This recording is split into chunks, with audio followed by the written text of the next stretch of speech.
Hi guys, so today I want to jump into why altcoins will destroy so many investors and why you need to get prepared and do everything you can to make sure that you win in 2025.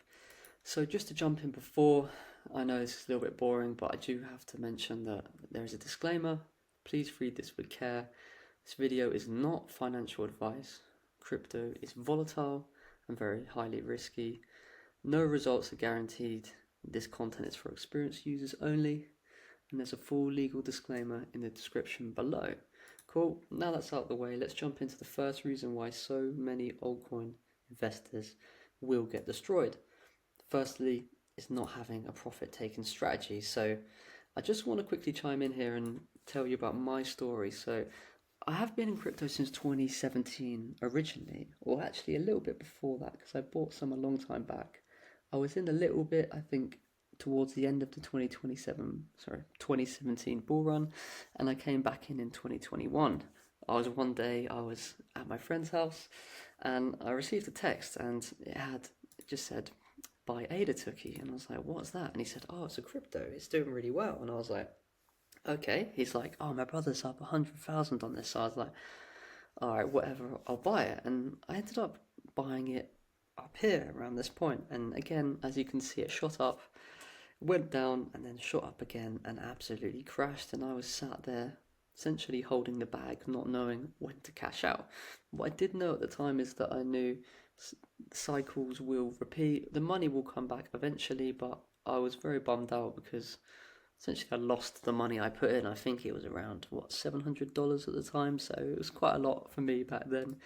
And again, I want to illustrate this point. The same thing happens with Solana and pretty much all the other coins. Absolutely shot up and goes all the way down. So you can hold it, you think it goes forever, you think you're the smartest guy, and then it just crashes. Same thing, Axie Infinity and Doge. I was actually speaking to some guy in the pub the other day, and he was one of my dad's mates, and he was saying he bought Axie Infinity at the bottom. He put, I believe, £200 in, and it went to 20 grand. And he thought he found the next Bitcoin, ended up running it all the way up, taking no profit and absolutely just holding the bag and actually pretty much almost selling at a loss. And again, the same thing here applies to Doge. So, like I've said, on paper you could have made hundreds of thousands, but ultimately the fun has to come to an end and it will be brutal and you'll be stuck there for many years waiting for crypto to recover. So, again, like I mentioned at the start, I want to jump into how we can actually profit in a kind of sensible way that you can go about doing this. So, in red, we've got the 20% sell points, and this is the way that I personally would go about it, and it's the way that I'm doing it. And the first thing about that is it reduces the risk. At the end of the day, we're here to win, we're not here to lose. So, if we sell on all the way up, we're able to cash out as it goes up, and by the second or third, you've already made all your money back that you put in. So, you're in a very, very good situation going forward. Again, this also enables you to have a moon bag. So if you've cashed out four times, you've got 20%, you're up loads at this point. You can let it run because at that point, in theory, you're already in profit. So you can just run it up, take profit later. Even if you lose, it's not the end of the world. And then you've also got that potential for it to just run absolutely loads. And so you can make a lot of the last 20%.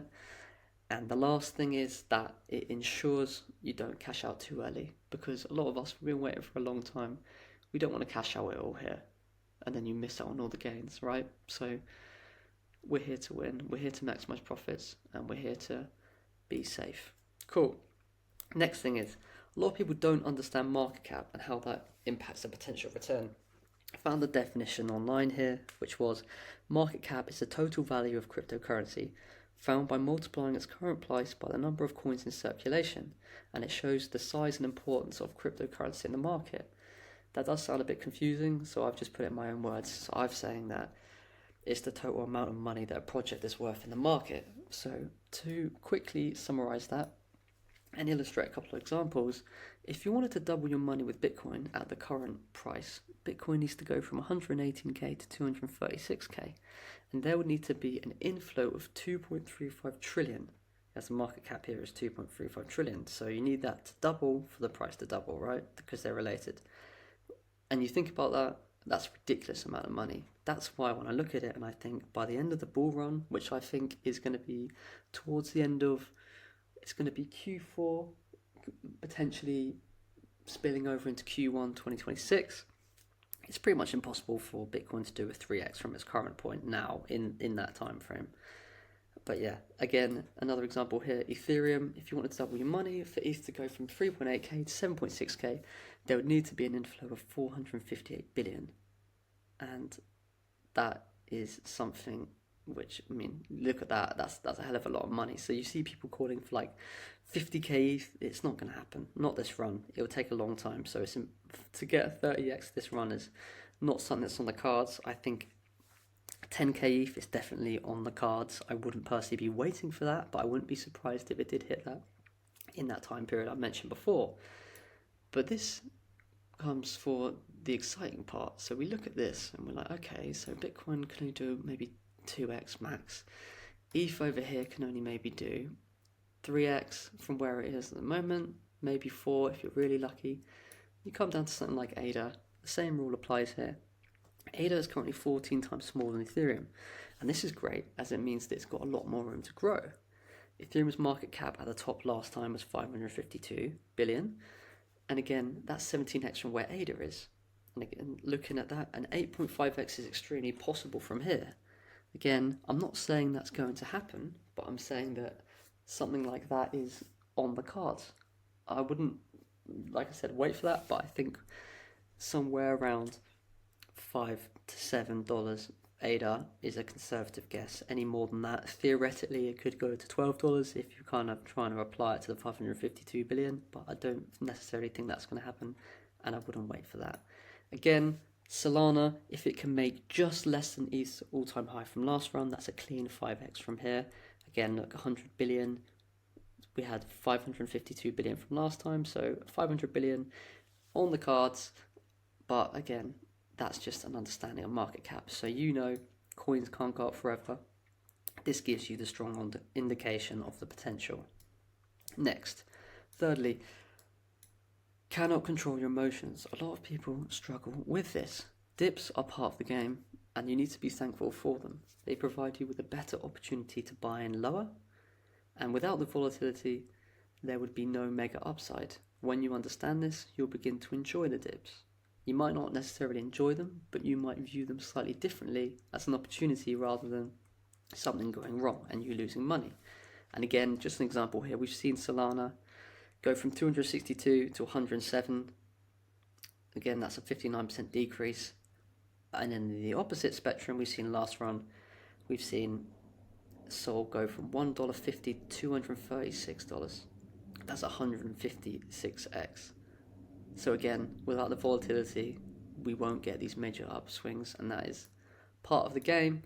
And again, the last point I just briefly wanted to mention, as I kind of touched on earlier, is you need to understand crypto cycles. Like crypto works, we have an accumulation cycle, we have a growth cycle, a bubble, and a crash.